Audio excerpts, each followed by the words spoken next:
Although many men have been fooled in the past, some have managed to run away from the fire before it consumed them. My name's Eamon, I'm 26. A couple of years ago I was a club promoter, dancer, big on social media, and just everything that wasn't right in life. I was blinded by shaitan, like the glitz, the glamour. I'd think to myself, being what I was, used to be a dancer, jumping in the middle of a circle and having all eyes on you and making people clap and cheer. I thought that was glamour. I thought that was, wow, what a rush. My name's Noor. They used to know me as Noah. Eamon's my best friend. Been mates with him since high school. We used to go out together, do everything together, the promotions, the festivals, the whole lot, At the time when you're there, you're enjoying it. The way the environment is, girls coming at you, the lights, the music, your heart pounding, and the goosebumps, and the really good feeling that everyone wants to search for. And shaitan did, he beautified everything around me, from women to money to acquiring more, and he made it look so good that you wanted more. And if you took a bit, you weren't satisfied, you still wanted more. And I always felt to myself, I can go out every night, Wednesday to Sunday night, and just party and hang out and meet people and socialise, and I'm not hurting anyone. When in the actual sense, I was hurting myself.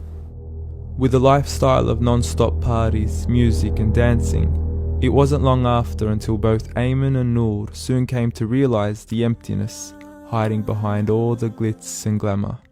Night in, night out, you go out, you think you had a good night out, but once you rest your head on that pillow, you realise the emptiness that's in your heart.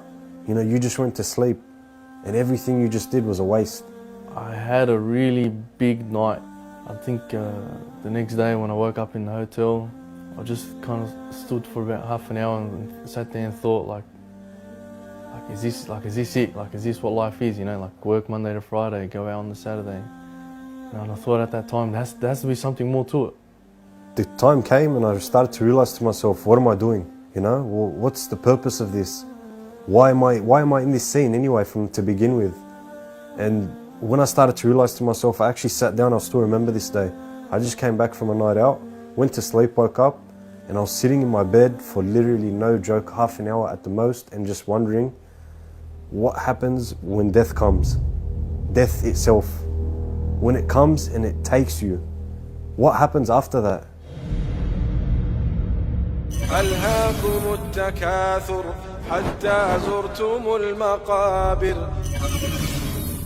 And then that's when I started to change and started to realise, and I started to attend a lecture or two. At that time, when when I came to make that decision, I was planning to go to, one of the really big music festivals that I had been to probably the year before, and I had a ticket. I had it with me, and I think about a week before, I was getting offers of over $500 for it. Even some of my friends were coming at me with money after they found out, that I put on Facebook or something that I didn't want to go anymore. But I knew that the only way I was really going to feel like I had let go was to burn that ticket.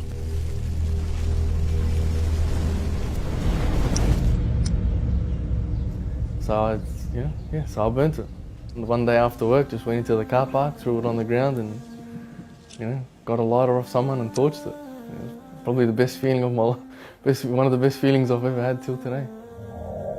Soon after making their change, both Eamon and Noor realised that sacrifices were needed to be made, and the shaitan was going to wait for them at every doorstep. One thing I realised about being in this scene is one thing that shaitan, the devil, threatens you with is being alone. He threatens you that if you leave these people that you're with in the circle, you have no one, which is completely false.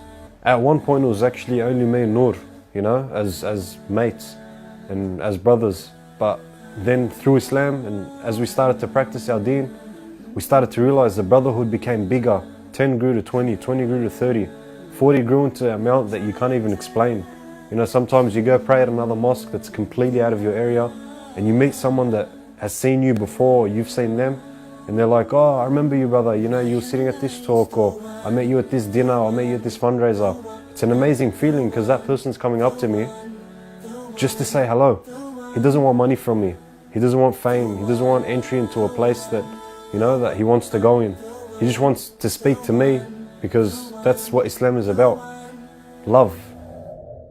The sweetness of faith was slowly falling into their hearts, and over the past 3 years, the fruits of their labor were beginning to pay off.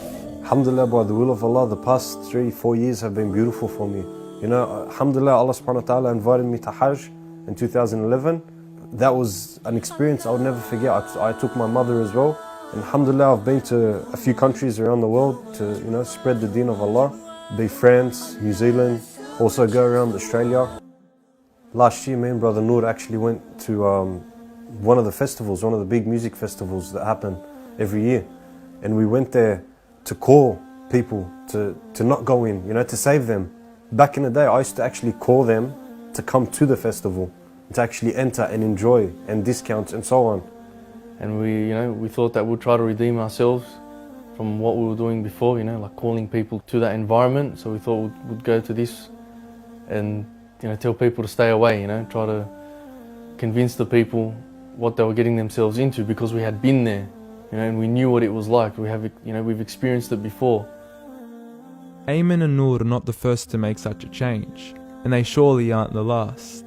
However, despite their efforts, many Muslims are still sinking into the same traps and falling into the bright lights of this deceptive world today. It burns the heart to know that my Muslim brother, sometimes Muslim sisters out there, they're still in this. And it burns me to know that I can't do nothing about it except ask Allah to guide them. Because if we die in this state, a state of ignorance, a state of not caring, what will our ending be? So it's a strong urge from myself, turn to Allah before it's too late. Just run away from the fire because it's not worth it.